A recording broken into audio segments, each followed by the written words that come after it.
જય માતાજી મિત્રો, સ્વાગત છે આપનું એસે બ્લોગમાં. અને મિત્રો, આજનો વિડીયો છે આપણો તમારા માટે. મિત્રો, એક સારામાં સારી ખુશખબરી લઈને આવી ગયો છું. તો ખુશખબરી એ છે કે મિત્રો, તમારા માટે છે સરકારી નોકરી મેળવવાની એકદમ સુવર્ણ તક.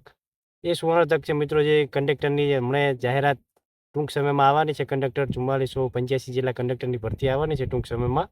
એના માટે મિત્રો આ વિડીયો બનાવવા જઈ રહ્યો છું. અને નવા નવા નિયમો એમના આવ્યા છે, જે એકદમ તમે નોર્મલ આપણે જે નિયમો છે કે 12 પાસ જે ટકાવારી હતી મિત્રો, ટકાવારી નીકળી ગઈ છે અને દરેક 12 પાસ વિદ્યાર્થી આ કંડક્ટરની હવે પરીક્ષા આપી શકે છે. તો આમાં સૌથી સારામાં સારી ખુશખબર કહી શકાય અત્યારે સરકારી નોકરી મેળવવા માટે. કારણ કે તમે જોઈ શકતા હશો કે કેટલા કેટલા ફોર્મ ભરાતા છે અત્યારે એક નોકરી મેળવવા માટે. 14 લાખ 12 લાખ ફોર્મ ભરાતા હોય છે. અને એમાં મિત્રો આપણને આવી તક મળે સરકારી નોકરી મેળવવા માટેની, તો આપણે જરૂર આમાં ફોર્મ ભરી અને પરીક્ષાઓ મારા આધારિત છે. તો મહેનત કરી અને સાવ સહેલું જ પેપર હોય છે કંડક્ટરનું, કાંઈ અઘરું હોતું નથી. તો મિત્રો, આપણે આ એક ખુશખબરી હતી તમારા માટે. આગળ જણાવું તો કંડક્ટરમાં આપણે તમારે ફોર્મ ભરવા માટે ફર્સ્ટ એડ જોઈશે, આરટીઓ લાઇસન્સ જોઈશે.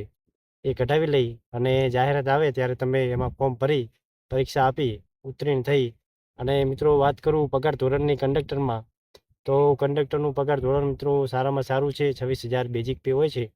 અને જે તમે પછી એક્સ્ટ્રા ઓવરટાઈમ કરો એના મળાઈને કુલ 28-29,000 જેવું થઈ જાય છે. તો અત્યારના જમાના પ્રમાણે સારું કહેવાય 28-29,000 પગાર. અને એકદમ સારામાં સારી નોકરી છે, શાંતિવાળી. તો જરૂર તમારે ફોર્મ ભરવું જોઈએ. તો વિડીયોમાં આટલું જ મિત્રો. આપણી ચેનલ સબસ્ક્રાઈબ જરૂર કરજો.